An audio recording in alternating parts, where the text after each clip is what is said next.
So first of all, I'd like to take this opportunity to thank Marge Andre, founder of Connecting the Community. Marge has moved many businesses and organizations and is profoundly generous and kind. Thank you, Marge. I'm hoping to inspire you to start your own businesses. I would also like to thank Belle Yuan, Principal Consultant from Strategy Wise HR Inc., for spending lots of time with me in discussions. I haven't done this before, and giving me great ideas for this presentation. Thank you. I have to mention this outstanding library. Our whole family has spent a lot of time and used this library. My husband, myself, my 2 daughters who went to university, and now my grandson. We do a lot in this library. Okay, my theme today is just do it. This is my motto in life. Don't overthink, as you might be swayed to give up on an amazing future.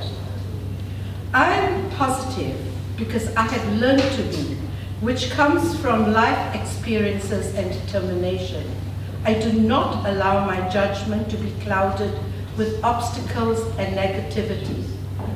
I find the best way to find the right solution for any problem is to clear your mind from negativity and surround yourself with a positive team that helps you achieve success.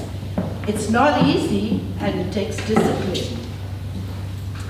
But you have the potential to elevate yourself, activate ideas, allow you to move to the next step of starting your own business.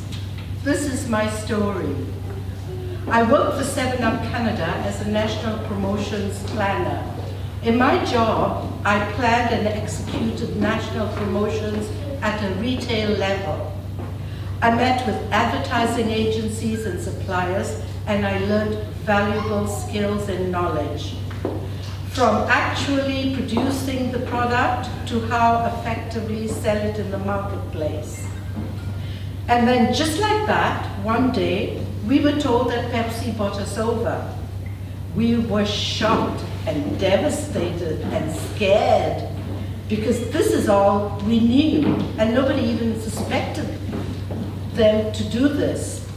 I was offered a good package, but the options on moving on to Pepsi were exciting. Pepsi would create a new position for me, but I never followed practicality. Instead, I went for the bold and scary decision. I was going to go out on my own. I had nothing to lose. I could eventually get another job if I failed. My husband, Stuart, was in the same business. His profession then was creative director. So I thought that we would go out on our own. Stuart would be the creative person in the company, and I would be the account executive.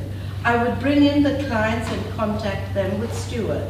And voila, our unique boutique advertising company, Buckley Creative, was born. This was perfect for me.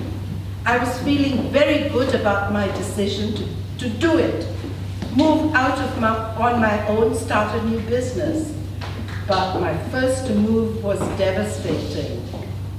After approaching one of my colleagues who got a very good job in a large company called Procter & Gamble, he declined my invitation to meet to discuss opportunities to supply him with creative. He was also a good friend, so I never expected that. I was banking on him. So anyway, this was my first rejection, which created so much stress that ultimately left me with bronchitis. Aside from my husband and I not having any source of income, I neglected to mention that we had just bought a home in Willowdale. Of course, there was the thought that my package from 7-Up would quickly diminish. But on the third day, I decided, this is it, stop moaning and and my antibiotics had also kicked in. I was going to be positive and creative. I decided to make cold calls. I went through the phone book. You remember how big our phone book used to be? So I started in the middle. And I went through the phone book making calls to any business, every businesses, and there were tons of businesses. And then after that, the business section was in one end, and the white pages, this was all white pages. So I made calls to everyone. It was horrible. I got one rejection after another. I knew I had to stay positive. I must also mention that after the first rejection, following rejections are meaningless. The first is always the hardest. Eventually, a marketing manager from a chain of restaurants was willing to see me. What? It happened to be the company formerly known as Cara, who owned a portfolio of restaurant chains, including Harvey's, Swiss Chalet, and others. Ooh, my abilities give me goose pimples because I'm going back to those days. My ability to think positive and my perseverance paid off.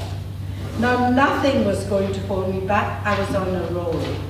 I continued to make cold calls, acquiring accounts like Teachers Pension Plan, I'm Gold, Ministry of Environment and Transportation, Golden Griddle Pancakes, and as time went on, the list went on. After 20 years for Buckley Creative, I left to start my own travel agency. Sounds drastic? Yes. This is how it happened. Driving north on Young Street past Center Street, there is a mall there on the left-hand side. My husband, and at that time I was telling my husband, you know, I think I need a challenge, I need a change. And as he's obviously a key supporter and business partner, he saw this. And suddenly, he happened to turn and look at this banner outside the window of a travel agency store, saying that they wanted a travel agent with experience. My husband pointed the sign to me and suggested, why don't you go do that? My heart skipped a beat. I was excited. Of course, I couldn't show him that, right? Because I'm leaving his company. I was so excited. I thought to myself, this is it. This is me. This is what I always wanted to do. This is my calling. Just do it then. So I love learning about people, cultures. I love travel. I love cooking. I was passionate about seeing the world, and this was a match made in heaven. The next day, I went to the store with my resume. The owner hired me on the spot. She says, you can talk? I said, yeah.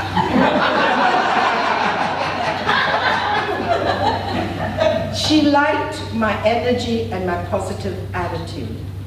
I enrolled in, and then, of course, I went to work the following day with just my purse. I thought I'd take a book and a pen, so you can pretend to write notes, you know, when you go to these jobs. But she says, just put it aside.